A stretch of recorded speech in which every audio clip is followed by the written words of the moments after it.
Hello दोस्तों, कैसे आप सब। उम्मीद है कि आप लोग बहुत अच्छे होंगे। आप लोगों की पढ़ाई भी बहुत अच्छी चल रही होगी। जैसे कि पिछली वीडियो में हमने भी आपको पढ़ाया। इस वीडियो में पिछली वीडियो में हमने जो बायोस्फीयर पढ़ाए थे, जो जैवमंडल आरक्षित क्षेत्र थे।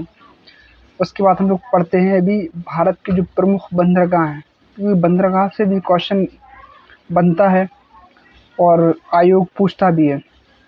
तो बंदरगाह जहाँ से हमारा विदेशी एक्सपोर्ट इम्पोर्ट होता है, उसको हम लोग बंदरगाह कहते हैं। ठीक है, तो बिना किसी देरी के हम लोग चलते हैं कि बंदरगाह कहाँ का इम्पोर्टेंट है। ओके, चलते हैं कि जो मुंबई बंदरगाह है, कौन सा बंदरगाह है, कि जो मुंबई बंदरगाह है वो भारत का सबसे पुराना प्राकृतिक बंदरगाह है। कौन सा बंदरगाह है, तो जो मुंबई का जो बंदरगाह है वो भारत का सबसे पुराना प्राकृतिक बंदरगाह है। दूसरा आता है कि जवाहरलाल नेहरू बंदरगाह, जो महाराष्ट्र में है। जो मुंबई बंदरगाह ये भी महाराष्ट्र में है।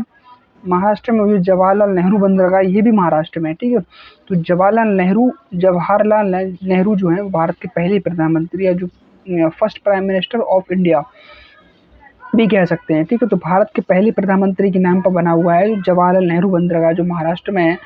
क्या है, महाराष्ट्र में है, जो भारत का सबसे बड़ा कंटेनर बंदरगाह है। कौन सा बंदरगाह है, तो भारत का सबसे बड़ा कंटेनर बंदरगाह है। ठीक है, उसके आता है कांडला कांडला बंदरगाह या दीनदयाल बंदरगाह। ये कहाँ पर है, ये गुजरात में है। कहाँ पर है, ये गुजरात में है। ठीक है, तो कांडला बंदरगाह या दीनदयाल बंदरगाह जो है वो गुजरात में है। इसकी विशेषता क्या है, तो भारत का सबसे बड़ा माल ढुलाई बंदरगाह है। कौन सा बंदरगाह है, माल ढुलाई बंदरगाह है। ठीक है, कौन सा बंदरगाह है, माल ढुलाई बंदरगाह। उसके बाद नेक्स्ट आता है कि मुद्रा बंदरगाह।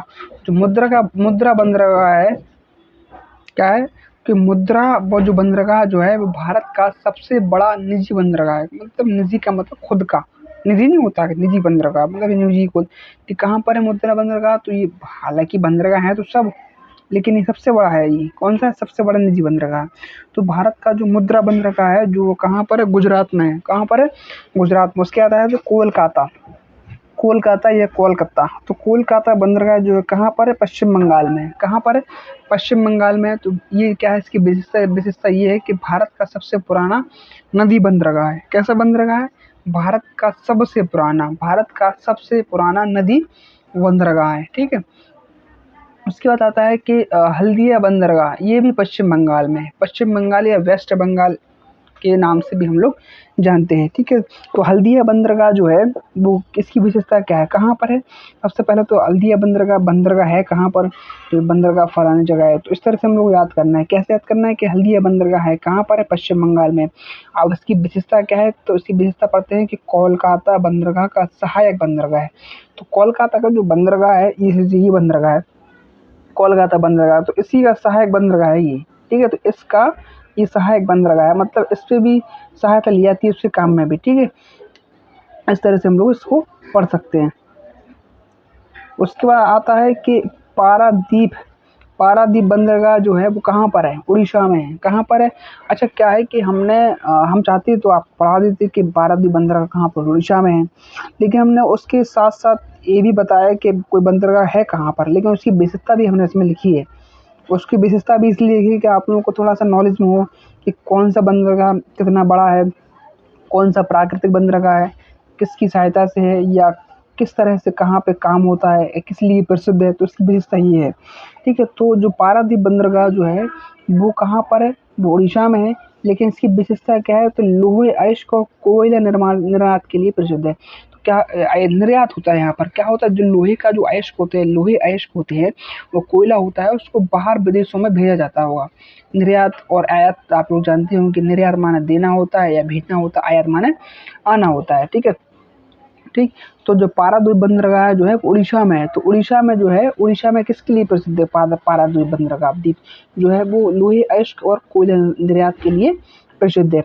उसके बाद आता है कि विशाखापट्टनम बंदरगाह, जो कहाँ पे है, बंदरगाह जो है वो आंध्र प्रदेश में है। कहाँ पर है, तो विशाखापत्तनम जो बंदरगाह जो है वो कहाँ पर है, आंध्र प्रदेश में है। ये इसकी विशेषता क्या है, तो भारत का सबसे गहरा प्राकृतिक बंदरगाह है। कैसा बंदरगाह है, तो भारत का सबसे गहरा प्राकृतिक बंदरगाह है, ठीक है। तो जो विशाखापट्टनम जो बंदरगाह जो है, विशाखापट्टनम जो बंदरगाह जो है वो आंध्र प्रदेश में स्थित है। और इसकी विशेषता ये है कि ये भारत का सबसे गहरा प्राकृतिक बंदरगाह है। कैसा बंदरगाह है? सबसे गहरा, भारत का सबसे गहरा प्राकृतिक बंदरगाह है। नेक्स्ट आता है कि चेन्नई बंदरगाह। चेन्नई बंदरगाह कैसा है? ये तमिलनाडु में है। कहाँ पर है? चेन्नई बंदरगाह जो है वो तमिलनाडु में है। कहाँ पर है? ये भारत का, इसकी विशेषता सुनिए, ये भारत का प्रमुख कृत्रिम बंदरगाह है। प्रमुख कृत्रिम बंदरगाह है, ठीक है। तो भारत का प्रमुख कृत्रिम बंदरगाह है। अगर क्वेश्चन ये आ सकता है कि भारत का प्रमुख कृत्रिम बंदरगाह कहाँ पर है, तो वो चेन्नई है। चेन्नई कहाँ पड़ता है? मद्रास के तमिलनाडु, तो मद्रास के नाम है चेन्नई का, तो तमिलनाडु में पड़ता है। कहाँ पड़ता है? तमिलनाडु में, ठीक है। नेक्स्ट चलते हैं कि न्यू मंगलुरु बंदरगाह। कौन सा? मंगलुरु। मंगलुरु हुआ, बंगलुरु हुआ, सब ये पता ही है आप लोगों के लिए, कर्नाटक से रिलेटेड है, ठीक है। तो न्यू मंगलुरु बंदरगाह जो है वो कहाँ पर है? वो कर्नाटक में है। इसकी विशेषता क्या है? तो उर्वरक, पेट्रोलियम और लोहे ऐश के लिए प्रसिद्ध है। किसके लिए प्रसिद्ध है? उर्वरक के लिए प्रसिद्ध है। किसके लिए प्रसिद्ध है?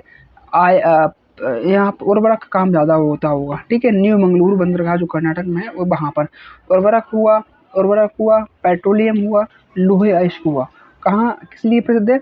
उर्वरक, पेट्रोलियम और लोहे अयस्क के लिए प्रसिद्ध है। कौन सा बंदरगाह पर से प्रसिद्ध है?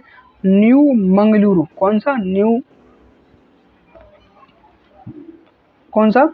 न्यू मंगलुरु बंदरगाह कहाँ पर है? कर्नाटक में स्थित है।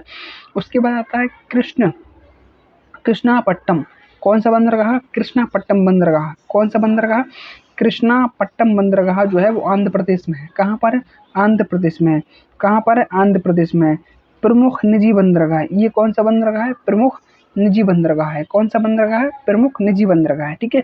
तो जो कृष्णापट्टम जो बंदरगाह जो है वो आंध्र प्रदेश में स्थित है। इसकी विशेषता ये है कि ये प्रमुख निजी बंदरगाह है। कैसा बंदरगाह है? प्रमुख निजी बंदरगाह आता है। दूसरा आता है धामरा। कौन सा बंदरगाह? धामरा बंदरगाह जो उड़ीसा में स्थित है। किस क्या नाम है इसका? धामरा। धामरा क्या है? धामरा जो बंदरगाह जो है वो उड़ीसा में स्थित है। कहाँ पड़ता है ये? इसकी विशेषता क्या है? तो गहरे पानी का आधुनिक बंदरगाह है। तो ये इसकी विशेषता जो है, धामरा बंदरगाह जो है, इसकी विशेषता ये है कि जो गहरा पानी है उसका आधुनिक बंदरगाह है। ये सबसे गहरा पानी का जो अभी वर्तमान का या आधुनिक नया-नया बना या कुछ साल पहले बना हुआ ये आधुनिक